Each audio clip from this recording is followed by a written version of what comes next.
जय माता की। नवरात्रि का पर्व आज 30 जनवरी से प्रारंभ हो रहा है। इस नवरात्रि को माघ गुप्त नवरात्रि के नाम से जाना जाता है। नवरात्रि का पर्व हिंदू धर्म में विशेष स्थान रखता है। यह पर्व मां दुर्गा की पूजा और आराधना का समय होता है।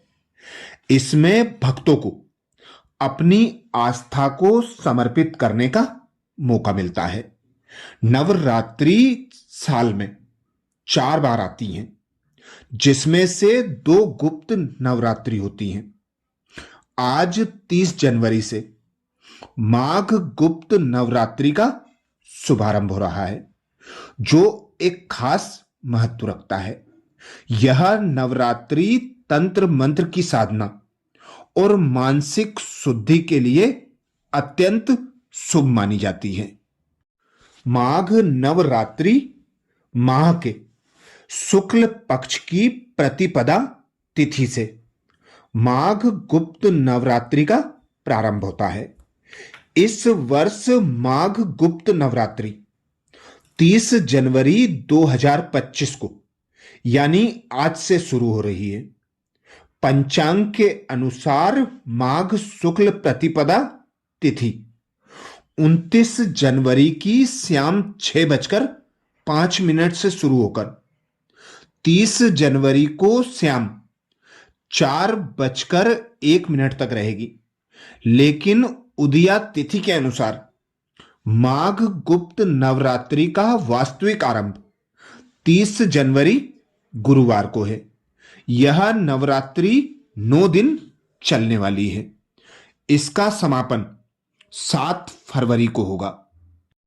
माघ गुप्त नवरात्रि में कलश स्थापना का विशेष महत्व है। इस बार 2 शुभ मुहूर्त इस काम के लिए तय किए गए हैं।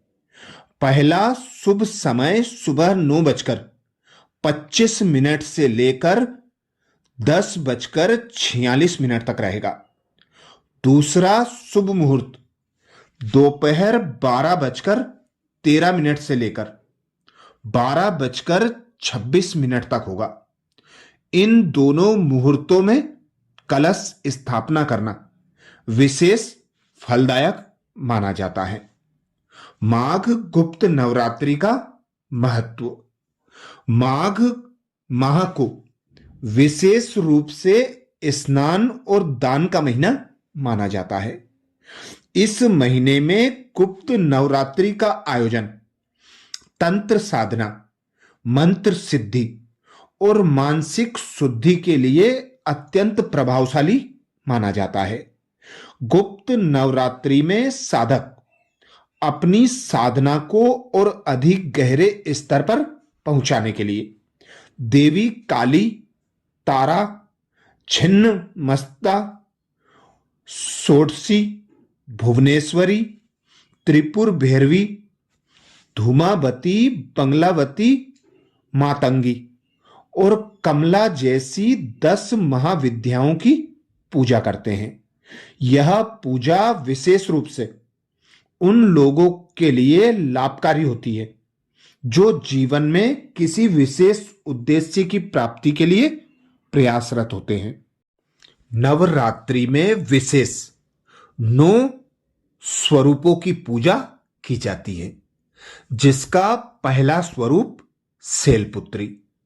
मां दुर्गा अपने पहले स्वरूप में शैलपुत्री के नाम से जानी जाती है। पर्वतराज हिमालय के वहां पुत्री के रूप में उत्पन्न होने के कारण इनका यह शैलपुत्री नाम पड़ा था। वृषभ स्थित इन माताजी के दाहिने हाथ में त्रिशूल और बाएं हाथ में कमल पुष्प शोभित है। यही 9 दुर्गाओं में प्रथम दुर्गा है। अपने पूर्व जन्म में प्रजापति दक्ष की कन्या के रूप में उत्पन्न हुई थी। तब इनका नाम सती था। इनका विवाह भगवान शंकर जी से हुआ था। एक बार प्रजापति दक्ष ने एक बहुत बड़ा यज्ञ किया। इसमें उन्होंने सारे देवताओं को अपना अपना यज्ञ भाग प्राप्त करने के लिए निमंत्रित किया, किंतु शंकर जी को उन्होंने इस यज्ञ में निमंत्रित नहीं किया। सती ने जब सुना कि हमारे पिता एक अत्यंत विशाल यज्ञ का अनुष्ठान कर रहे हैं, तब वहां जाने के लिए उनका मन विकल हो उठा। अपनी यह इच्छा उन्होंने शंकर जी को बताई।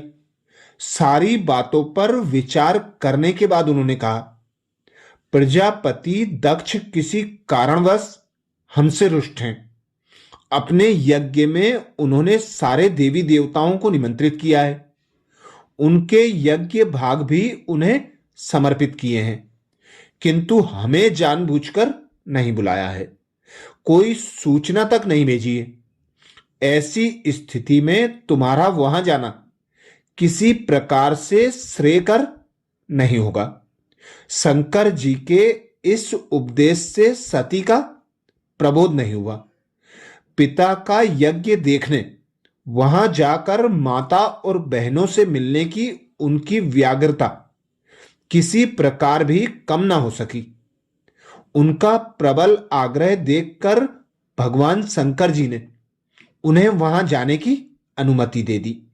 सती ने पिता के घर पहुंचकर देखा कि कोई भी उनसे आदर और प्रेम से बातचीत नहीं कर रहा है।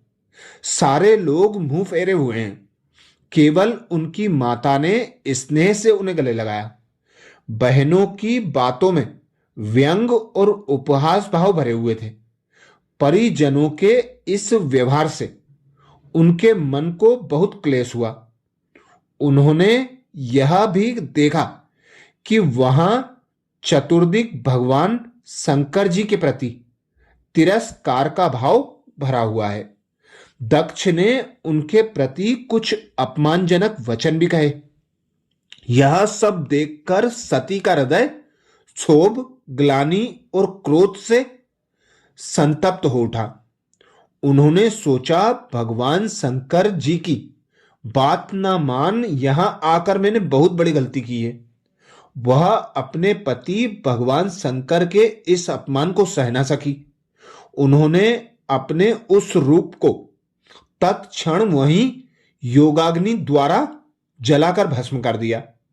वज्रपात के समान इस दारुण दुखद घटना को सुनकर शंकर जी क्रुद्ध हो अपने गणों को भेजकर दक्ष के यज्ञ का पूर्णतः विध्वंस करा दिया।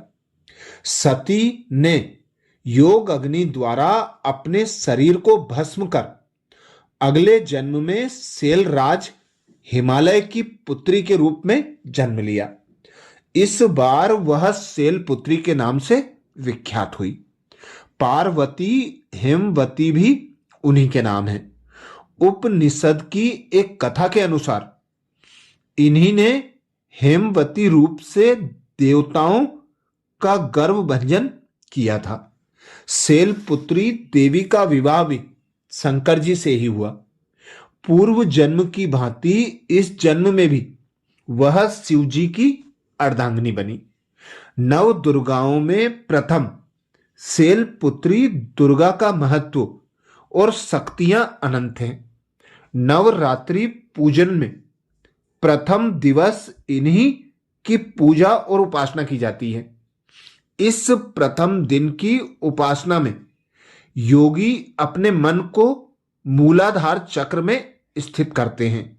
यहीं से उनकी योग साधना का प्रारंभ होता है। इसी दिन से भक्त पवित्रता और शुद्ध सात्विक भोजन के आधार पर अपने 9 दिन की पूजा उपासना प्रारंभ करते हैं और मन की शुद्धि, तन की पवित्रता के साथ माता को मनाकर अपनी इच्छा मनोकामनाएं पूर्ण करते हैं। अच्छा, कल दूसरे स्वरूप के परिचय के साथ फिर मिलेंगे। जय माता की।